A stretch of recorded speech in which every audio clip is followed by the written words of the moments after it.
so important to see your child getting the help he needs.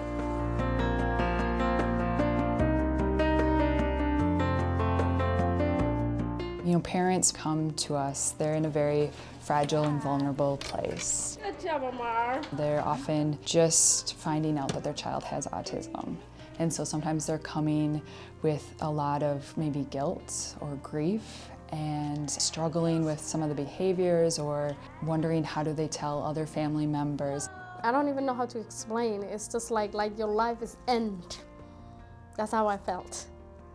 But then I learn about it, find resources, find help, and I feel like I'm not alone.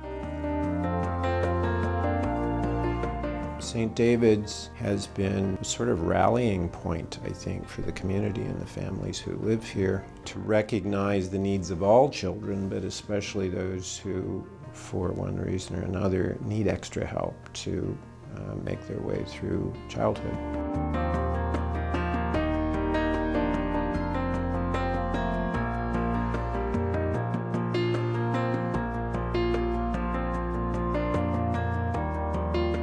Omar has made huge gains. It's been amazing to watch him through the progression. It has not been gradual. It's been a pretty steep process for him where he's made just leaps and bounds. The earlier he gets help, the better he's going to be long-term life.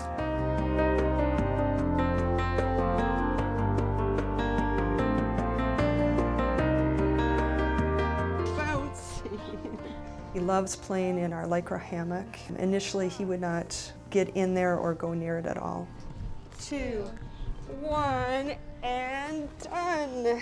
The more we can help their bodies and nervous systems process sensory information through some of the play and activities we do, the more they can improve their sensory processing, the more comfortable they are in their bodies, the more comfortable they are in the world. And that really opens doors for them. Brush, brush, brush. Crunch, crunch, crunch. In feeding therapy, we are helping a child like Omar, who has a very limited diet, and he has, I believe, fewer than 10 foods that he'll eat. That is a crunchy food. Listen to that. With Omar, we're teaching him and inviting him to play and interact with the food, boop, moving eventually toward inviting him to eat new food.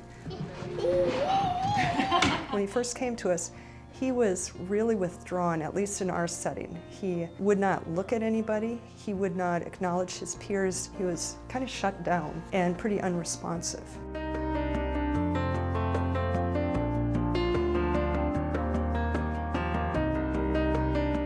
He's learning how to play with his peers. And although he may not seem like he's really playing with them, it's called parallel play. Are you helping Omar? Yeah. That he's able to stand next to them and play and be around his peers. You want to play? And the structure and the predictability for him creates a sense of safety and makes him feel a little bit of sense of control. And so that in return helps reduce the anxiety. Fun! Good, Omar! We wear different lenses and look at the child through those different lenses to see how we can meet their needs. Here's Omar's. We're all working together. So the things that I'm paying most attention to, the sensory processing piece, the motor development pieces, the self-care pieces, I'm paying a lot of attention to that, but the rest of the staff is supporting the work that I'm doing. So the benefits for families are huge. On our side of things, it's so great that I can just maybe walk down the hall and check in with Omar's respite teacher and see how he's doing there, seeing if they're noticing some of the same gains that we are, what things maybe are working for him in that setting that maybe we can apply at ADT. And it makes my life so easy. It's like day and night how it used to be and how it is now, because I'm happy to have everything in one spot. This is really quite a unique place.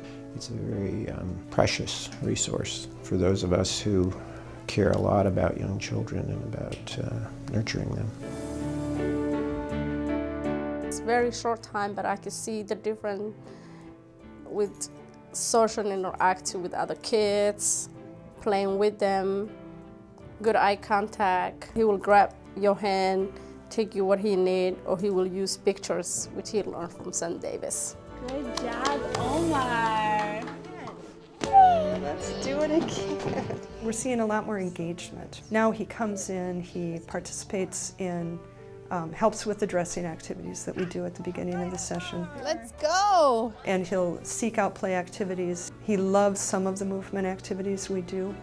When you have a child that's maybe hasn't shown much engagement or hasn't really engaged at all that day, and then all of a sudden there's that one thing that works, and they're just so excited. It just, it's worth $1 million.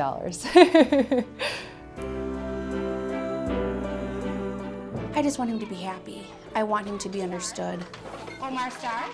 What I love about St. Davis, I feel comfortable, I feel home when I'm here. Honestly, the reason I'm staying here for Minneapolis, that cold winter and everything, is for St. Davis. You can see why somebody like me would find a place like St. David's irresistible. This brings out the best in the families who come here and the adults who work here and the community that supports it. And I think of it as a magical place. All of those little things we tried to do to help create that sense of safety, sense of feeling that we understand you, we understand that this world's overwhelming. Let us make it feel less overwhelming in any way that we can do that. If I could live here, I would live here. It is home, yes.